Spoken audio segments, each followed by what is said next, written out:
Channapatna by election Congress ಅದರಲ್ಲೂ ಡಿ.ಕೆ. ಶಿವಕುಮಾರ್ ತಮ್ಮದೇ ಆದಂತಹ ರಣತಂತ್ರವನ್ನು ಹೇಳ್ತಾ ಇದ್ದಾರೆ.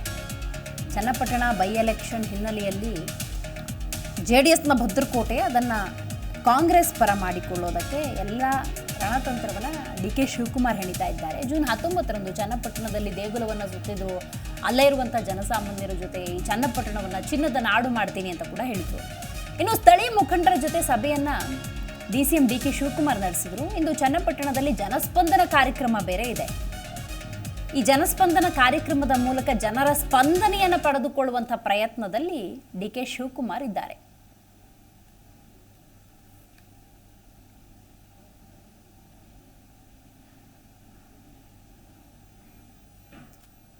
ಚನ್ನಪಟ್ಟಣ ಜೆಡಿಎಸ್ನ ಭದ್ರಕೋಟೆ.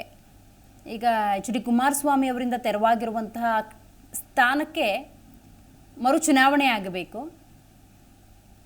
ಚನ್ನಪಟ್ಟಣ ಅಂದಾಗ ಜೆಡಿಎಸ್ನಿಂದ ಅಲ್ಲಿ ಯಾರೇ ಕಂಟೆಸ್ಟ್ ಮಾಡಿದ್ರೂ ಕೂಡ ಗೆಲುವನ್ನು ಸಾಧಿಸ್ತಾರೆ ಅನ್ನುವಂತಹ ಮಾತಿನ ನಡುವೆ ಡಿ.ಕೆ. ಶಿವಕುಮಾರ್ ತಮ್ಮದೇ ಆದಂಥ ರಣತಂತ್ರವನ್ನು ಹೆಣಿತಾ ಇದ್ದಾರೆ.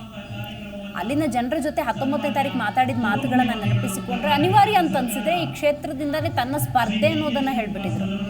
ಹಾಗಾಗಿ ಕಾಂಗ್ರೆಸ್ನಿಂದ ಯಾರನ್ನು ಇಲ್ಲಿ ಕಣಕ್ಕಿಳಿಸ್ತಾರೆ ಅನ್ನುವಂತಹ ಕುತೂಹಲದ ನಡುವೆ ಜನಸ್ಪಂದನ ಕಾರ್ಯಕ್ರಮ ಮಾಡ್ತಿದ್ದಾರೆ. ದೇಗುಲಗಳಿಗೆ ಭೇಟಿ ಕೊಡ್ತಿದ್ದಾರೆ. ಜನರ ಸ್ಪಂದನೆಯನ್ನು ಪಡೆದುಕೊಳ್ಳುವಂಥ ಪ್ರಯತ್ನದಲ್ಲಿ ಡಿ.ಕೆ. ಶಿವಕುಮಾರ್ ಇದ್ದಾರೆ.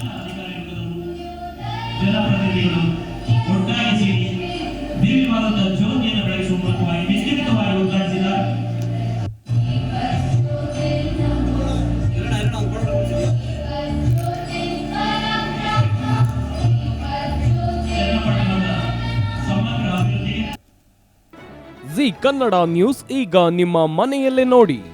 ಎಲ್ಲ ಕೇಬಲ್ಗಳಲ್ಲಿ ಈಗ ಲಭ್ಯ.